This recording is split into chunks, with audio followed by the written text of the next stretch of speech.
3/1/2025 रे गोटे नोटिफिकेशन कला से आम जहाँ कौचे LTR TGT teacher Hindi Sanskrit Odia एवं विभिन्न वर्गर शिक्षक मानक निजुक्ति गोटे नोटिफिकेशन आसला सब आश्चर्यर कथा हूँ आज आम देखुचे जिते परीक्षा हो सारी रिजल्ट बाहरी सारी से ओएसएससी ऑफिस सामने शताधिक मेधावी परीक्षार्थी माने कालीठू आज पर्यंत राति तमाम कथा कहतु धारणा बसचंती एथिरे संपूर्ण भूल होती सरकार एवं ओएसएससी आम कहीं ओएसएससी भूल कथा कहूँ आम जो भीतर को पशिया चेष्टा कलु और जानापी चाहिलु कि पिलामानकर असुविधा कौटी है कहीं से रिजल्ट पब्लिश हो पारुनी से चाकरी दि जा पारुनी से निजुक्ति परीक्षा दे सारा पर कहीं धारणा बसापी बाध्य होती आपड़ देखु ये हूँ 3/1/2025 ओएसएस से नोटिफिकेशन जो थे ओएसएससी निजुक्ति विज्ञप्ति प्रकाश कर सब बड़ कथा है टीजीटी एलटीआर टीजीटी संस्कृत जो माने आज धारणा बसचंती से 729 पोस्ट पर निजुक्ति परीक्षा होता एवं पूर्वर मध्य अनुरूप भाव में Hindi TGT LTR TGT Hindi 718 पदवी परीक्षा होता एवं फल प्रकाश पाई किंतु वर्तमान केवल संस्कृत नुह हिंदी परीक्षा आउ थे जाऊँगी यार कारण हो माननीय हाईकोर्ट निर्देश माननीय हाईकोर्ट कहीं निर्देश देले एथरे नियम कहूँ मुझे देखापी चाहिए ये हूँ ओएसएस से नोटिफिकेशन जो थे प्रिलिमिनारी एग्जाम सेतेबेले हो पार जितेबले पदवीर 5 गुण अधिका पिला थे more than 5 times of advertise vacancy ताहले आपण करें प्रिलिम एग्जाम हम यहाँ मेन एग्जाम हेनी डायरेक्ट मेन आप करें ना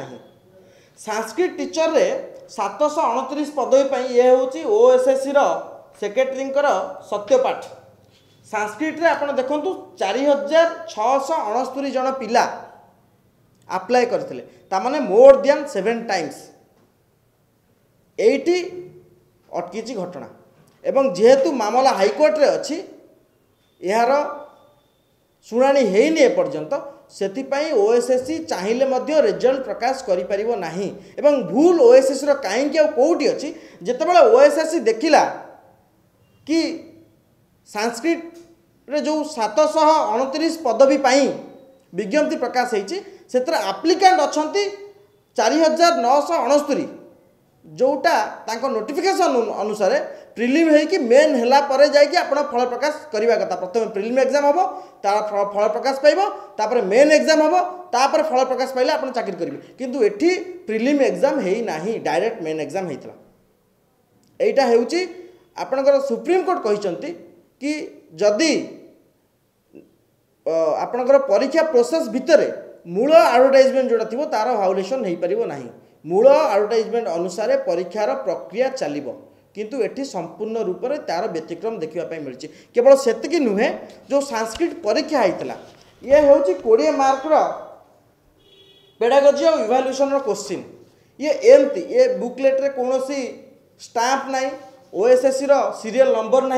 ये प्रश्नपत्र को परीक्षा समय जेरक्स करके बंटा जाइथिला तामाने स्पष्ट भाव में जना पड़ी पिला मानकर अभियोग जहाँ को नहीं पिला माने हाईकोर्ट जाइछंती स्पष्ट भाव में जना पड़ी ये प्रश्नपत्र परीक्षा आगु लीक होता जो अभियोग नहीं कि पिला माने हाईकोर्ट जाइछंती किछि पिला जाइछंती एथरे जेतेबेले राजरास्तार पिला माने बसिचंती ओएसएससी ऑफिस रे पिला माने बसिचंती एथरे संपूर्ण भूल होची ओएसएससी एवं सरकारଙ୍କର जोथि आज परीक्षा दे रिजल्ट पाई पिला माने ऑफिस सामने धारणा बसचंती निजुक्ति पाइबा पई एवं आउ किछि पिला परीक्षा अनियमितता एवं परीक्षा नियम अनुसार हेनी बोली मान्यवर हाईकोर्ट को दृष्टि आकर्षण कर कोर्ट रे अछंती एवं कोर्टर छाट बाजी आसंता 12 तारिख दिन कोर्ट रे शुणाणी अच्छी जो मैटर सबजुडिस अच्छी स्टेटमेंट दबा कथा नुहे किंतु सरकारंकर अवहेला सरकारंकर मूर्खामी पई ओएसएससी रो नियम विरुद्ध कार्य पई आज किछि पिला ओएसएससी ऑफिस सामने अहोरात्र धारणा बसुँच आउ किछि पिला मान्यवर हाईकोर्ट को द्वारस्थ होइछंती प्रचुर टंका खर्च करुँच हाईकोर्ट को राय अपेक्षार अछंती आमे जणै देवा पई चाहबू जेते नियुक्ति परीक्षा होउची जेते नियुक्ति परीक्षा होउची कौन सी गोटे नोटिफिकेशन आज पर्यंत निर्भुल हो पारला नहीं। जदि आपंक आम भिडी भल लगा तेब आम चैनल को लाइक शेयर और सब्सक्राइब करने को जमा भी भूलु नहीं।